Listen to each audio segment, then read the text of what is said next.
deh. Oh no. Kue lain dong, Ma. Iya. Kena kau.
Nanti mau open dulu.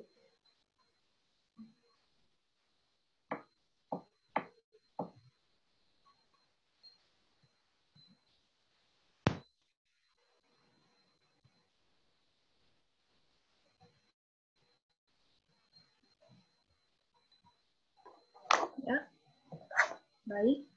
Selamat malam semuanya. Selamat malam, Kak. Malam, Kak. Oke, kenalan dulu ya. Boleh?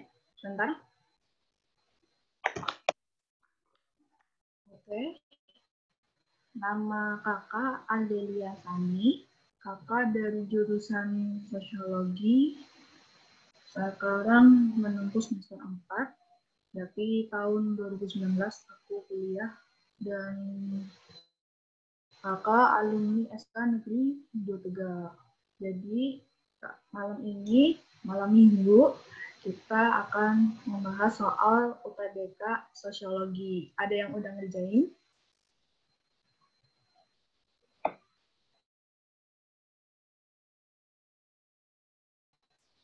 Ada yang udah mengerjakan sampai selesai?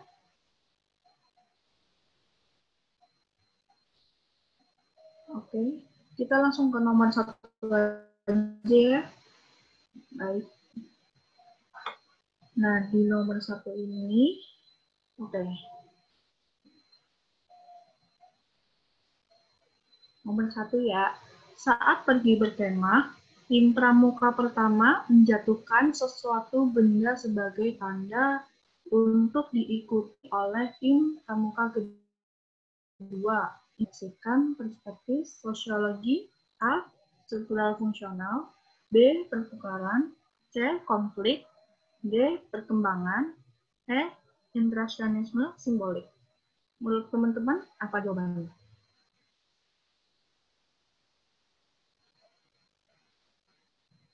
Halo? Kita langsung jawabannya aja ya. Jawabannya itu adalah E. Interaksionisme simbolik. Mari kita simak pembahasannya. Oke. Teori interaksionisme simbolik dikemukakan oleh Teori interaksionisme simbolik dikemukakan oleh George Herbert Mead. Dasar pemikiran teori ini adalah bahwa interaksi sosial menggunakan tanda-tanda atau simbol-simbol. Misalnya, warna hitam, Anda sedang berduka. Tim pramuka pertama menjatuhkan sesuatu benda sebagai tanda untuk diikuti oleh tim pramuka kedua merefleksikan perspektif sosiologi, yaitu interaksionisme simbolik. Interaksi simbolik adalah interaksi sosial dengan tanda-tanda atau simbol-simbol. Oke, lanjut ya. Nomor 2. Penggunaan nama Indonesia bagi warga keturunan Tionghoa yang pernah dilakukan pada masa Orde Baru dimaksudkan untuk berlangsungnya proses A. Asimilasi, B. Amalgamasi, C. Asosiasi, D. Afirmasi, E. Akulturasi. Apa jawabannya? Halo?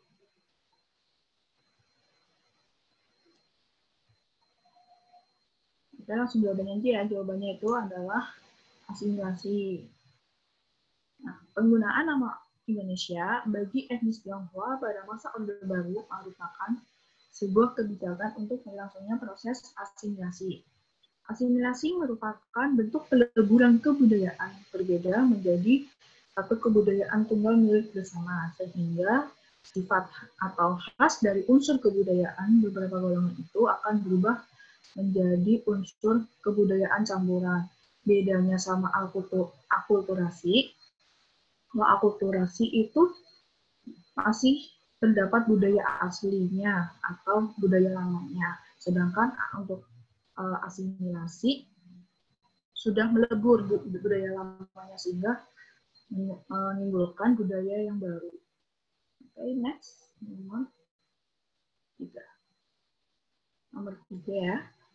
ketika Darren sedang bersama temannya di suatu mall, tiba-tiba melihat beberapa orang berjalan bergegas menuju pintu keluar sambil menengok ke belakang. Beberapa detik kemudian, sejumlah orang terlihat berlari menuju pintu-pintu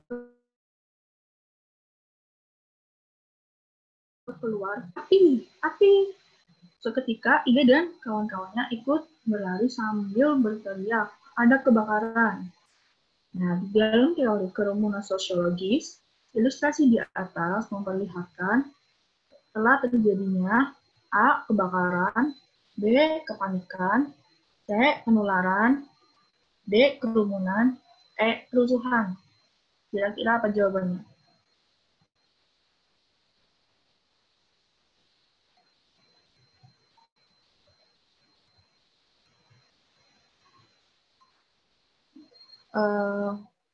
Muhammad siapa ya? Bisa jawab? Nggak apa-apa.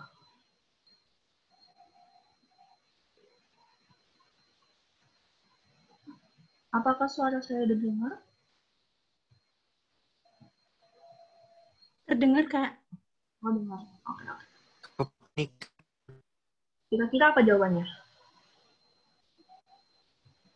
Panik. Kepanikan ya? Oke. Ya, benar jawabannya kepanikan. Kerumunan sosial atau social aggregate adalah sekumpulan orang yang berada di suatu tempat, akan tetapi di antara mereka tidak berhubungan secara tetap. Ciri-ciri kerumunan sosial yang nampak adalah satu, individu tidak mengenal satu sama lain, atau dominan tidak kenal satu sama lain. Tetapi ada misalnya nih suatu kerumunan, walaupun kita ada yang kenal orang tertentu, tapi tetap aja kebanyakan yang kita temuin adalah orang yang tidak dikenal atau stranger. Nah, untuk poin kedua adalah interaksi yang bersifat spontan, tak terduga. Nomor 3, masyarakat berkumpul karena adanya peristiwa yang menjadi pusat perhatian. Nah, yang keempat, masyarakat berkumpul merupakan organisasi yang tidak bersifat menetap atau hanya sementara. Nah, untuk soal tadi yang nomor 3, itu ada 2 poin, ada 2 ciri-ciri yang masuk ke nomor 3, yaitu nomor 1, 2, 3. Hampir semuanya ada. Nah, kalau ini ada kalimat, ketika Darren sedang bersama temannya di suatu mall, tiba-tiba melihat beberapa orang berjalan bergegas menuju pintu keluar sambil menengok ke belakang. Nah, di kata melihat ini, itu termasuk ke nomor 3, karena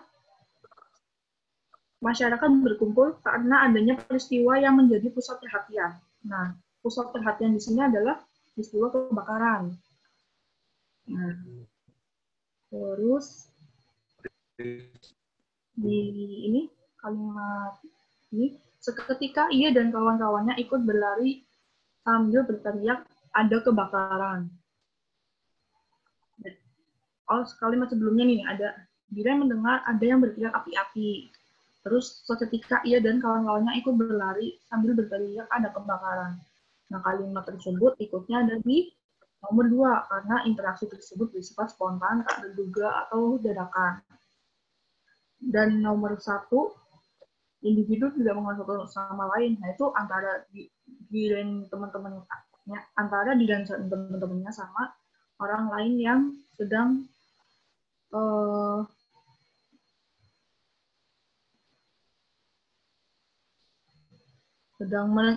bergegas menuju pintu keluar sambil menengok ke belakang.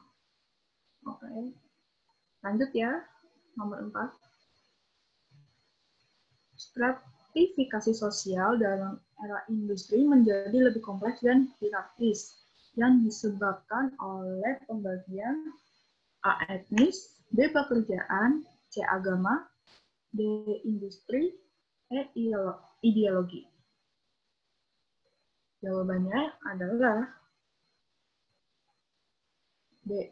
Pekerjaan. Oke. Nah, sistem stratifikasi sosial dalam masyarakat industri yaitu dibedakan berdasarkan pekerjaan yang digeluti oleh setiap masyarakat. Pengaruh dari industri dan stratifikasi sosial dalam masyarakat industri memiliki dua bentuk utama, yaitu kelas dan status. Faktor penyebab terjadinya stratifikasi sosial sebagai berikut: kekayaan, kekuasaan, kehormatan, dan ilmu pengetahuan. Jadi, stratifikasi sosial dalam era industri itu nggak cuma di tingkat ekonomi aja. Jadi ada kayak kehormatan, intelektual, terus ada ahli apa aja gitu kan. Karena masyarakat industri ini kan berkembang ya mata pencahariannya. Jadinya untuk di era industri itu tidak stratifikasi sosial tidak hanya bergantung pada ekonomi aja, tetapi banyak aspeknya, yaitu kayak kekuasaan, kehormatan, ilmu pengetahuan. Itu teman-teman. Oke, lanjut. Nah.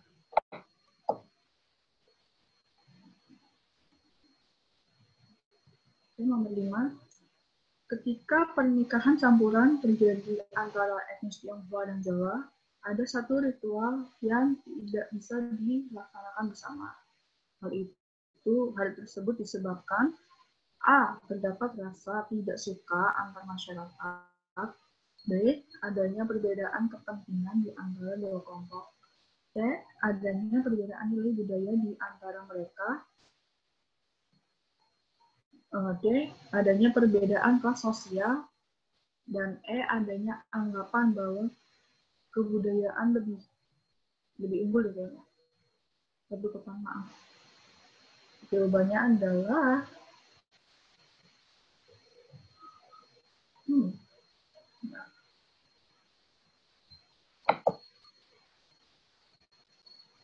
Oke. Jawabannya itu adalah nilai budaya ya. C. Penjelasannya, ketika terjadi perkawinan campuran antara etnis Cina dan Jawa, terdapat ritual yang tidak dapat dilaksanakan bersama. Hal tersebut disebabkan adanya perbedaan nilai budaya di antara mereka. Menurut Kuncharaningrat ini adalah seorang antropolog legendaris di Indonesia, mengatakan bahwa nilai budaya merupakan nilai yang terdiri atas konsepsi-konsepsi yang hidup di dalam alam pikiran sebagian besar warga masyarakat dalam hal yang mereka anggap mulia.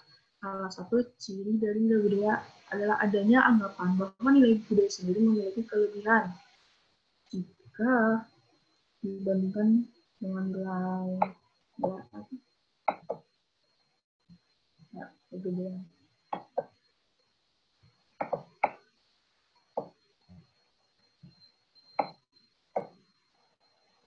Nilai budaya yang lain. Jadi kayak menurut etnis Tionghoa, ini dari aku baca dari jurnal, itu kalau etnis Tionghoa lebih milih satu ras karena mereka ingin mempertahankan marga sama ras gitu. Jadi kayak gitu nilai budaya yang mereka anut, salah satunya itu. Oke, lanjut. Nomor 6. Masyarakat kota memiliki ciri solidaritas sosial organik, yaitu hubungan sosial dalam masyarakat. A. Perubahan alam. B. Rasa kekeluargaan. C. Memiliki kesadaran individual yang mandiri. D. Mengedepankan gotong royong. Dan E. Didasarkan pada ikatan darah. Jawabannya adalah C ya. Klasifikasi kelompok sosial menurut Emil Durkheim yang membagi masyarakat ke dalam dua kelompok, yaitu solidaritas mekanik sama organik. Nah, solidaritas mekanik mencirikan masih sederhana dan belum mengenal pembagian kerja. Tiap kelompok dapat memenuhi keperluan mereka masing-masing tanpa kerjasama dan bantuan dari kelompok lain. Jadi mereka masyarakat dari solidaritas mekanik di sini, mereka itu serba bisa. Jadi kalau misalnya ada sesuatu yang darurat atau urgent, mereka tetap bisa untuk kompeten dalam melakukan sesuatu. Sedangkan kalau solidaritas organik, sebaliknya, merupakan bentuk solidaritas yang sudah terdapat pembagian kerja. Jadi, untuk masyarakat solidaritas organik, misalnya, aku dapat bidang apa ya? Bidang analisis. Nah, itu udah dipatenkan, aku masuk analisis, bagian analisis. Tapi untuk bagian departemen lain kayak tata boga, terus hukum atau apa, nah itu aku nggak ada nilai kompeten untuk melakukan hal-hal tadi kayak hukum sama tata boga. Jadi aku melakukan sesuai dengan job desk aku. Itu solidaritas organik. Jadi bentuk solidaritas ini bersifat mengikat dan unsur-unsur saling bergantung. Jadi yaitu satu orang satu job desk kalau untuk solidaritas organik. Sedangkan solidaritas mekanik itu mereka serba bisa. Jadi mereka tanpa bantuan, terus mereka nggak bergantung sama orang lain. Jadi mereka mandiri. Oke, selanjutnya nomor 7. Jika terjadi kebijakan baru terhadap transportasi seperti adanya Transjakarta, masyarakat wajib menyesuaikan diri dengan kedisiplinan baru di jalan raya. Masih ada anggota masyarakat yang melanggar dengan masuk ke jalur Transjakarta. Hal ini menunjukkan dampak negatif perubahan sosial pada aspek A. Cultural lag, B. Cultural shock, C. Struktural, D. Fungsional, E. Kedisiplinan. Jawabannya adalah cultural lag.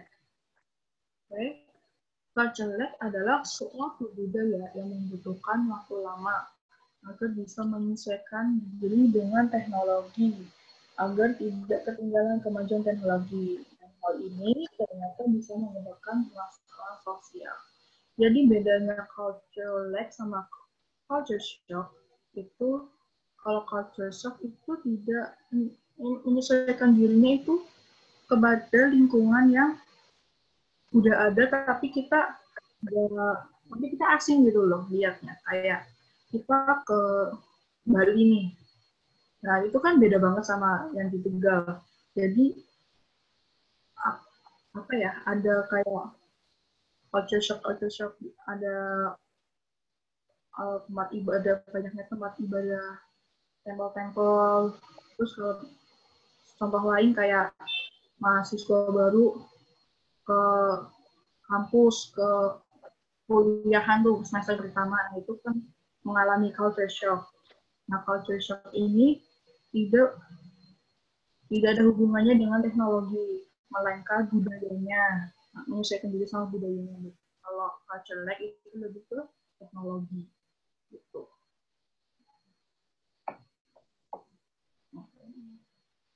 Nomor 8.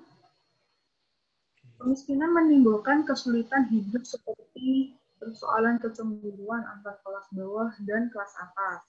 Dengan demikian, kemiskinan mengakibatkan A. Pengangguran, B. Kriminalitas, C. Putus sekolah, D. Konflik sosial, dan E. Terorisme. Baik, jawabannya itu adalah kriminalitas ya. Nah, baik, ini penjelasannya. Faktor kejahatan yang dilatar belakangi sama kemiskinan seseorang sehingga melakukan kejahatan sebagai alternatif penyelesaian guna untuk memenuhi kehidupan mereka dalam menjalani kehidupan. Karena dari soal di sini ada Atau persoalan kecemburuan antara kelas bawah dan kelas atas. Jadi kayak kriminalitas itu untuk kayak kelas bawah ke kelas atas, contohnya kayak pembunuhan demi harta, atau perampokan, begal, dan lain-lain. Itu faktor kemiskinan, dan kriminalitas dan kemiskinan. Baik, lanjut nomor 9. Maaf ya, ini kok PowerPoint-nya jadi berantakan. Oke. Lanjut nomor 9.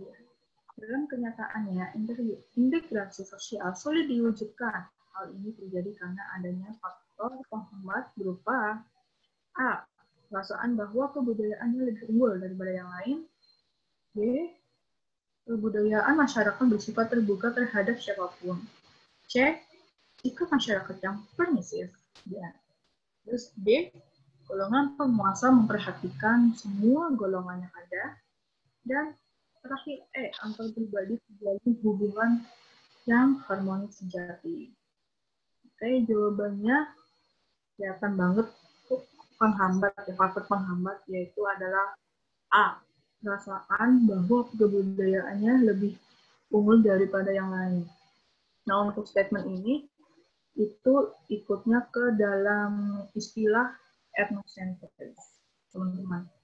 Nah, ini etnosentrisme adalah keyakinan bahwa kelompok satu budaya atau etnis lebih unggul daripada kelompok budaya atau etnis lain yang mana bisa menyebabkan terhambatnya proses integrasi sosial. Gitu. Oke, lanjut. Baik, nomor 10. Berikut ini merupakan contoh kontravensi. Adalah A. Pertikaian antar Miseo di Timor Leste. B. Teror yang dilakukan oleh sekelompok provokator.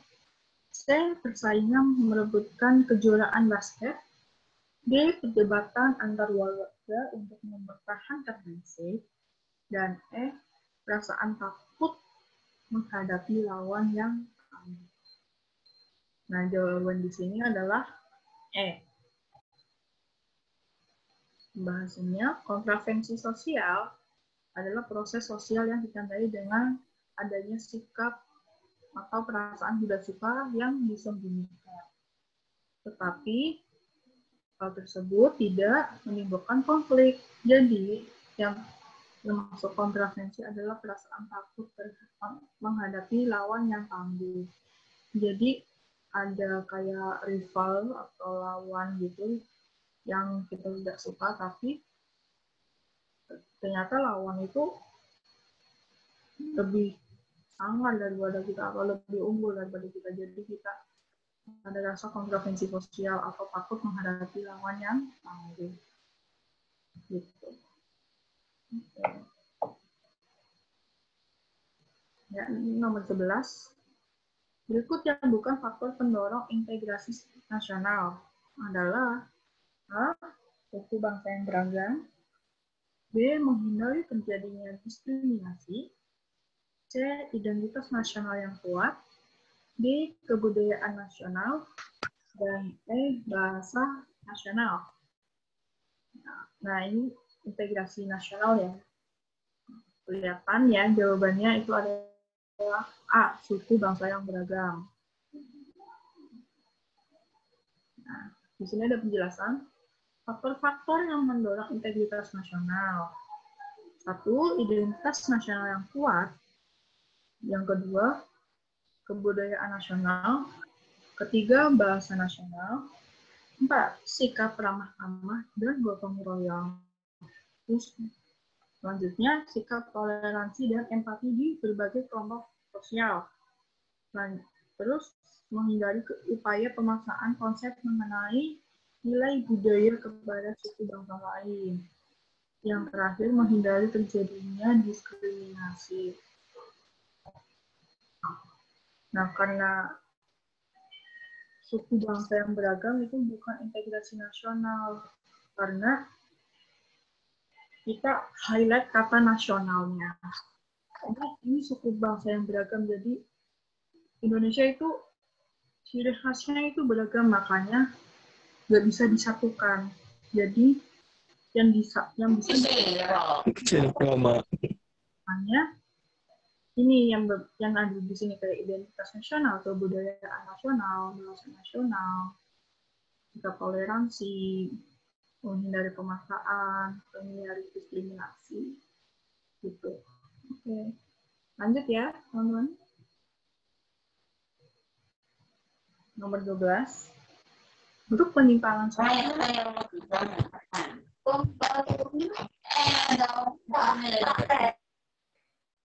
Ya, halo, kenapa? Oke. Lanjut ya. Nomor 12. Bentuk penyimpangan sosial di mana individu mencintai atau jatuh cinta pada orang tuanya sendiri diistilahkan dengan A. Sadisme, B. Oedipus kompleks, C. masochisme, D. Elektra kompleks, E. Formalitas. Kalau nomor 12 ini jawabannya itu ada 2 ya. Jadi nggak salah satu. Karena di sini soalnya ada kata individu, bukan salah satu gender. Jadi jawabannya ada 2, yaitu Oedipus kompleks sama Elektra kompleks. Nah, keduanya itu apa? Oke. Nah, yang pertama Oedipus kompleks. Oedipus kompleks menggambarkan perasaan ketertarikan seorang laki-laki terhadap orang tua lawan jenis mereka. Dalam hal ini, anak laki-laki cenderung akan cemburu terhadap ayah mereka. Istilah untuk anak perempuan yang mengalami hal serupa adalah Elektra kompleks. Nah, kalau Elektra kompleks ini sama aja kayak Oedipus kompleks, cuma bedanya ada di jenis kelamin. Kalau Oedipus kompleks itu dari anak laki-laki. Kalau Elektra kompleks itu dari anak perempuannya. Nah, dalam konsep kontroversial, anak akan memandang orang tua sesama jenisnya.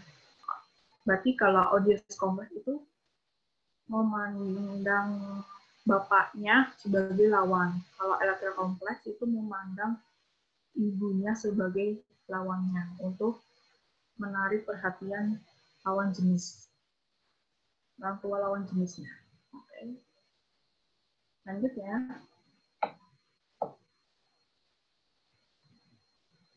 Nah, ini nomor 13. Gampang banget. Ciri dari Gemeinschaft. Gemeinschaft ini paguyuban ya. Oke. Ciri dari Gemeinschaft ditunjukkan oleh A. Hubungan bersifat rasional, B. Kontraktual, C. Komunikasi formal, D. Hubungan bersifat afektif, dan E. Bersifat konseptual. Oke, baik. Jawabannya adalah kelihatan banget D, yaitu hubungan bersifat afektif. Biasanya Gemeinschaft lahir dari dalam diri individu ditandai dengan rasa solidaritas dan identitas yang sama. Keinginan untuk berhubungan didasarkan atas kesamaan dan dalam keinginan dan tindakan. Jadi ini Gemeinschaft salah satunya adalah hubungan bersifat afektif atau yang bersifat mengeratkan hubungan solidaritas. Oke. Selanjutnya nomor 14. Penyimpangan tindakan pelaku mengarah pada nilai-nilai sosial yang dipandang rendah dan mengganggu sistem sosial merupakan A. Penyimpangan primer, B. Penyimpangan sekunder, C. Negatif, D. Positif, atau E. Penyimpangan sosial. Oke, jawabannya adalah C, yaitu penyimpangan negatif. Penyimpangan negatif adalah sebuah tindakan pelaku mengarah pada nilai-nilai sosial yang dipandang rendah atau mengganggu sistem sosial. Contohnya adalah seorang remaja bersekolah melakukan seks bebas dan menggunakan obat-obatan. Jadi ini penyimpangan yang tidak wajar. Oke, lanjut. Nomor 15. Nadia selalu mengikuti upacara labuan di pantai Palangkusumo yang digelar setiap tahun sekali. Tindakan Nadia didasarkan pada rasionalitas, berorientasi, A. Formal, B.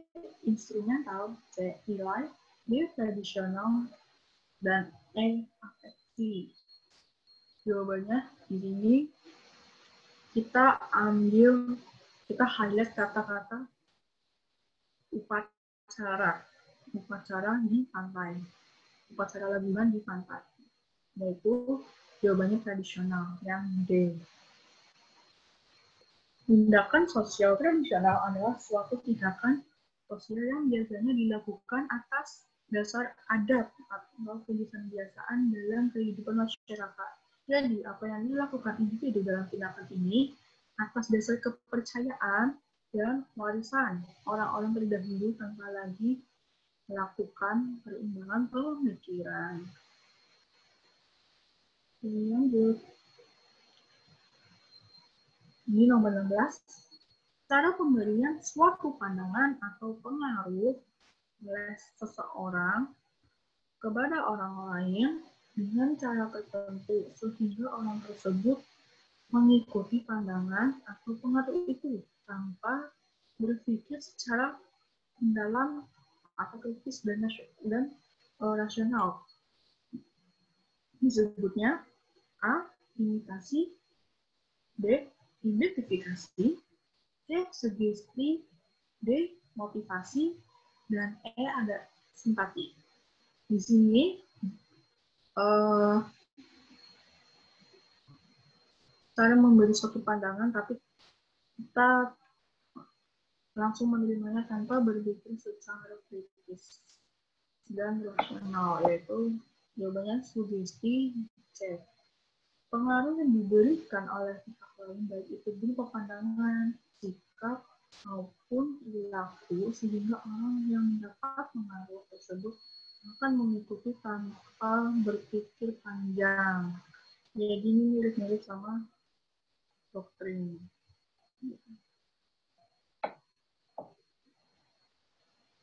Nomor 17. Didesak oleh keterbatasan biaya untuk membeli obat bapaknya yang sedang sakit, Fahri pun terpaksa mencuri. Sayangnya, Fahri ini ketahuan. Ia pun menjadi target massa dan digiring ke kantor polisi setempat. Berdasarkan sifatnya, penyimpangan yang dilakukan Fahri tergolong dalam penyimpangan A. Primer, B. Sekunder, C. Permisif, D. Positif, dan E. Negatif. Jawabannya itu adalah B. B itu apa? Sekunder. Nah, ini penjelasannya. Penyimpangan sekunder adalah kebalikan dari primer. Maksudnya, masyarakat tidak menginginkan dan tidak dapat menerima adanya penyimpangan sekunder sama sekali. Jadi, ini penyimpangan yang tidak ditolerir oleh masyarakat. Penyimpangan sekunder merupakan penyimpangan yang biasanya mengarah pada tindakan kriminal, seperti perampokan, korupsi, maupun pelecehan seksual. Penyimpangan sekunder umumnya telah dilakukan berkali-kali atau sudah dikenakan sanksi. Nah, bedanya penyimpangan sekunder sama penyimpangan negatif terdapat pada ini yang kalimat terakhir. Kalau penyimpangan sekunder itu dilakukan sering atau walaupun sudah mendapatkan sanksi tapi tetap nggak kapok atau tetap lakuin. Nah, kalau sedangkan penyimpangan negatif itu mereka melakukan sesekali. Jadi sekali kena langsung kapok. Nah, kalau ini kan case-nya didesak oleh keterbatasan biaya. Jadi keterbatasan biaya, mencuri karena keterbatasan biaya ini nggak sekali 2 kali ya, pasti sering, mungkin lebih dari 2 kali. Jadi hal tersebut, peristiwa tersebut merupakan penyimpangan sekunder yang telah dilakukan berkali-kali. Lalu nomor 18, ciri tahap positif yang dalam perkembangan masyarakat yang dirumuskan oleh August Comte adalah A. Masyarakat sudah hidup harmonis berkat kepemimpinan yang kuat. B.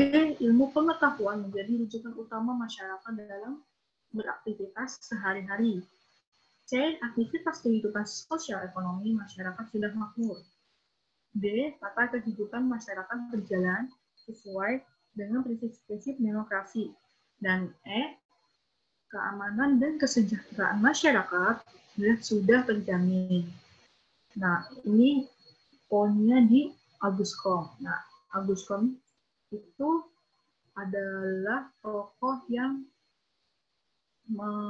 pionir dari aliran positivisme, di mana aliran positivisme itu mengedepankan sains atau ilmu pengetahuan sebagai proses kehidupan.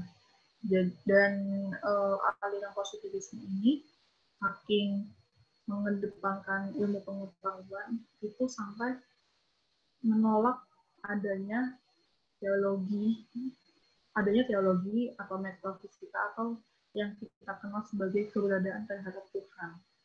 Jadi udah ketahuan banget ini jawabannya adalah B ya teman-teman. Ilmu pengetahuan menjadi rujukan utama masyarakat dalam beraktivitas sehari-hari. Jadi sehidup semati sains lah gitu. Ini penjelasan lanjutnya, tahap positif menurutnya adalah tahap termaju dari suatu masyarakat yang ditandai dengan masyarakat yang bertumpu ke ilmu pengetahuan untuk menyelesaikan permasalahannya. Ilmu pengetahuan ini sendiri ditapat dengan percobaan ilmiah dan penerapan metode ilmiah dan berlandaskan data yang diamati di lingkungan. Oke, lanjut ya. Nomor 19. Keberhasilan seseorang yang berasal dari keluarga miskin menjadi pengusaha sukses menunjukkan bahwa yang bersangkutan telah melakukan A. Gerakan sosial, B. Perubahan sosial, C. Migrasi sosial, D. Ketimpangan sosial, dan E. Mobilitas sosial. Oke teman-teman, di sini jawabannya adalah perubahan sosial ya. Nah, ini basicnya teman-teman. Manusia memiliki akal budi. Nah, akal budi ini ada meliputi 7 kemampuan yang memiliki fungsi yaitu menciptakan, mengkreasi, memperlakukan, memperbarui, memperbaiki, mengembangkan, dan meningkatkan segala hal dalam interaksinya dengan alam maupun manusia lainnya. Jadi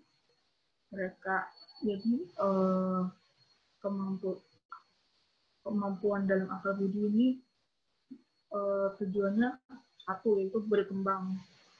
Salah satu poinnya adalah berkembang intinya. Kebudayaan yang dihasilkan melalui akal budi manusia sering menjadi pencetus terjadinya perubahan sosial. Pokoknya kita highlight di 7 akal budi ini, 7 kemampuan dalam akal budi, yaitu menciptakan, mengkreasi, memperlakukan, memperbarui, memperbaiki, mengembangkan, dan meningkatkan segala hal. Jadi hal tersebut yang menimbulkan, yang dapat mengakibatkan perubahan sosial. Terus pertanyaan terakhir. Nah, nomor 20. Penggolongan penduduk atas dasar perbedaan ras, agama, jenis kelamin, profesi, suku bangsa, dan sebagainya merupakan konsep dari A. Stratifikasi sosial, B. Kelas sosial, C. Tingkatan sosial, D. Diferensiasi sosial, dan E. Mobilitas sosial. Nah, ini pertanyaan terakhir. Teman-teman boleh jawab. Jawabannya apa? Nomor 20. Pertanyaan terakhir ini. Ayo dong. Salah nggak apa-apa. Karena ini bahasan kan. Bukan berikut. Ayo teman-teman, barangkali ada yang mau jawab. Kalau info sih.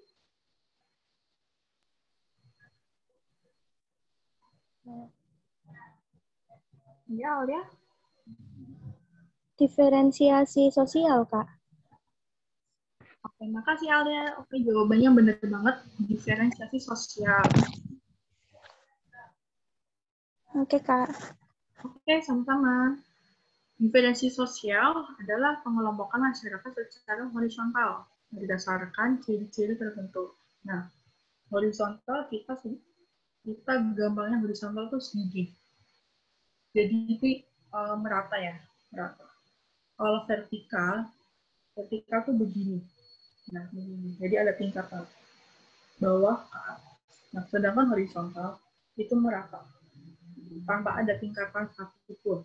Jadi diferensi sosial terbentuk berupa perbedaan-perbedaan yang sejajar, jadi bukan tingkatan, antara lain agama, ras, etnis, klan, perbedaan budaya maupun jenis kelamin. Nah, perbedaan-perbedaan yang barusan aku sebut itu nggak ada tingkatan kayak agama ini lebih baik daripada ini, ras ini lebih baik daripada ini, atau pekerjaan ini lebih bagus daripada ini.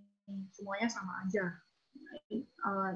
Diferensiasi sosial ini kebalikannya dari yang tadi awal banget, yaitu stratifikasi sosial. Kalau stratifikasi sosial itu bentuknya vertikal, tingkatan, kalau sedangkan diferensi sosial itu di horizontal, sejajar, rata, gitu teman-teman. Oke, kalau teman-teman ini bisa diisi ya linknya. Google Form-nya ada satisfaction survey,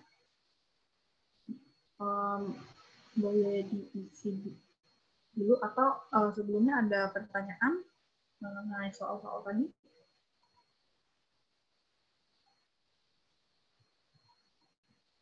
Soalnya ini feedback-nya jangan lupa diisi ya teman-teman. Oke, ini apa ada pertanyaan?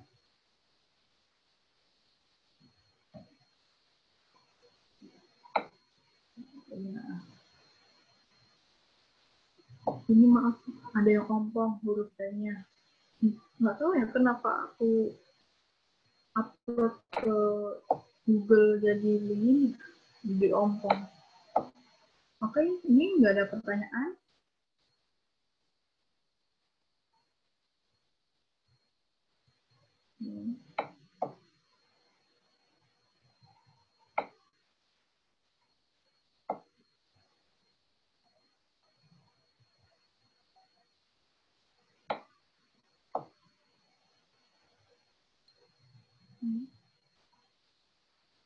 Ayo dong teman-teman, apa ada pertanyaan atau tidak? 10 detik ya. 10, 9, 8, 7, 6, 5,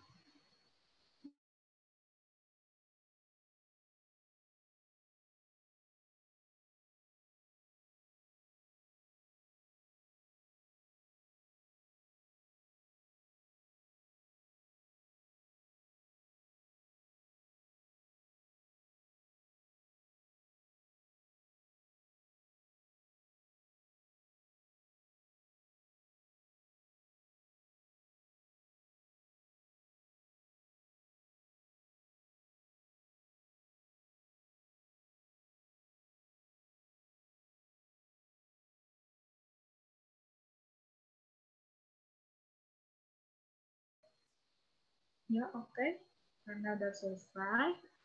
Oh ya teman-teman, aku mau nanya. untuk UTBK itu bulan apa ya? Aku nggak ikutin. Halo? Halo guys.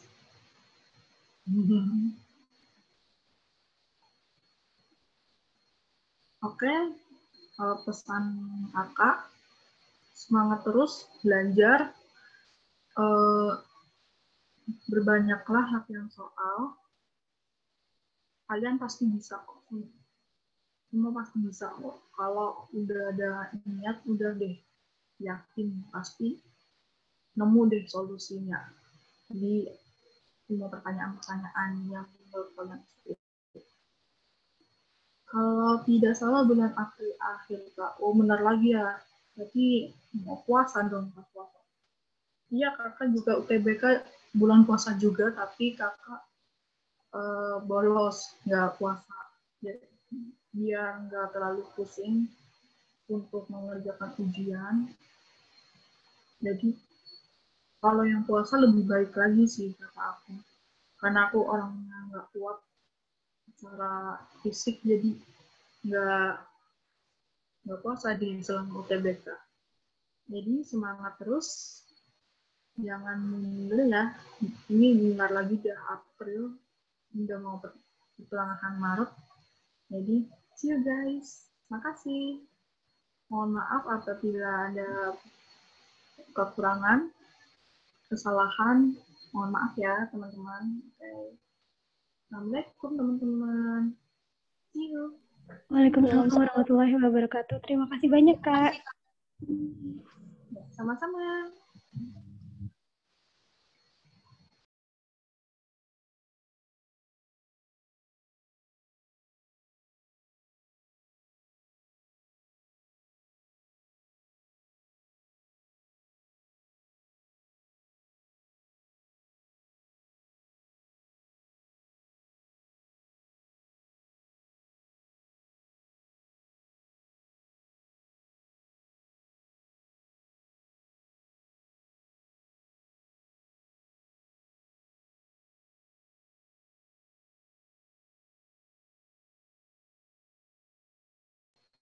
Ya, kakak izin lift ya. Nah.